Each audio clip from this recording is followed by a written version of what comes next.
اللہ آپ لوگوں کو ہمیشہ سلامت رکھے۔ آج میرا جی چاہتا ہے کہ آج میں تذکرہ کروں ایک ایسے یتیم بچے کا جس کی شہادت اور جس کے بابا کی شہادت میں مماثلت پائی جاتی ہے۔ میرے آقا حسن مجتبیٰ شاید تاریخ انسانیت کے واحد شہید ہیں جن کی شہادت کے بعد جنازے پہ تیر مارے گئے۔ اجرکم اللہ، جنازے پہ تیر مارے گئے، جنازہ جو ہے وہ تیروں سے چھلنی کیا گیا اور میرے آقا کا بدن جنازے سے زخمی ہو گیا۔ سید ابن طاؤس نے ایک روایت لکھی ہے، بڑی عجیب روایت، میں دیکھ رہا تھا تو پریشان تھا۔ فروا جب جناب قاسم شہید ہو کے آیا ہے نا تو فروا نے خواہش کی ہے کہ آقا مجھے قاسم کا کرتا چاہیے قاسم کا کرتا چاہیے، جس طریقے سے گھوڑوں نے پامال کیا تھا لاشا، مجھے ان کا کرتا چاہیے۔ تو میرے آقا نے رو کے کہا تھا، میری بہن آپ اس کرتے کو کیا کرو گی؟ کہا جب مدینے جاؤں گی نا تو یہ کرتا لے جاؤں گی، حسن کی قبر پہ گراؤں گی اور میں کہوں گی حسن تیرے جنازے پہ تیر تھے، تو اپنے اس بیٹے کے کرتے کی حالت دیکھ لے، اس کے کرتے کے ساتھ مسلمانوں نے کیا کیا۔ اجرکم اللہ، اجرکم اللہ،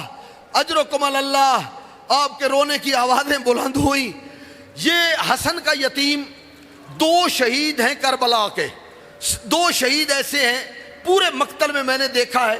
جتنی مشکل سے اجازت ان دونوں نے لی ہے نا، اتنی مشکل سے کسی اور کو امام نے اجازت نہیں دی۔ ایک حبشی ہے،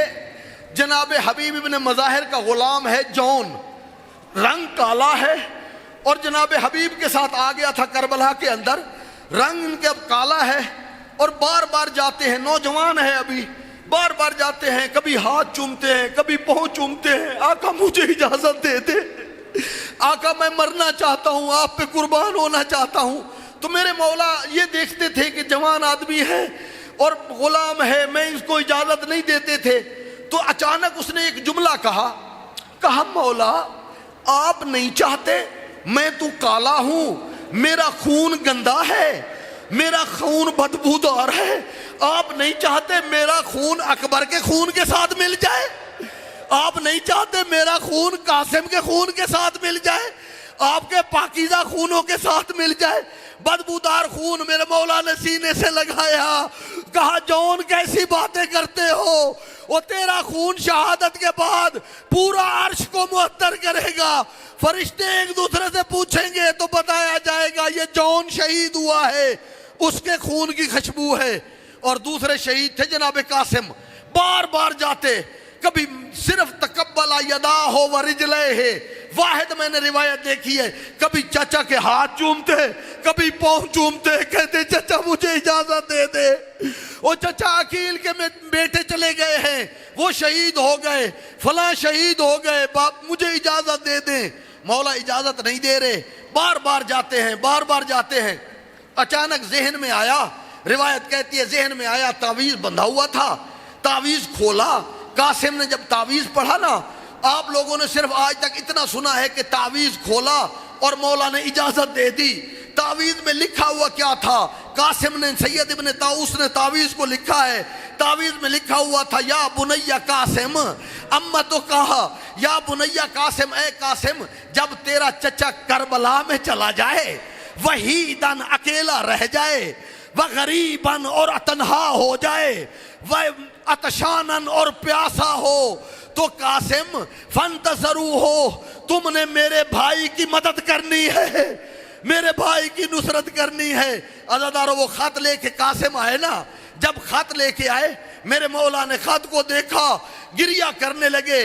پہلی دفعہ کربلا میں نے یہ گریہ دیکھا ہے، اور کربلا میں اس طریقے کا منظر مجھے کسی مقتل میں نظر نہیں آیا۔ جب بھائی کے خط کو دیکھا اور میرے مولا نے قاسم کو گلے سے لگایا، گریے کی آواز بلند ہوئی، گریے کی آواز بہت زیادہ بلند ہوئی، خیموں کے اندر آواز چلی گئی، بیویاں دروازے پہ آ گئیں، فضا نے بتایا قاسم کو گلے سے لگایا ہوا ہے، بھائی حسن کو یاد کر رہے ہیں، وہ حسن بھیا او حسن بھیا تجھے میرا اتنا خیال، اور تو نے قاسم کو تیار کر کے بھیجا، وغوشی علیہما،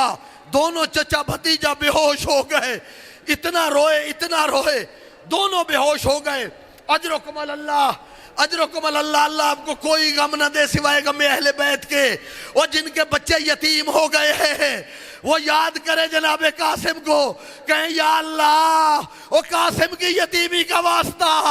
ہمارے بچوں پر ہمارے سر سلامت رہے، ہمارے سر سلامت رہے۔ عزیزدارو یہ قاسم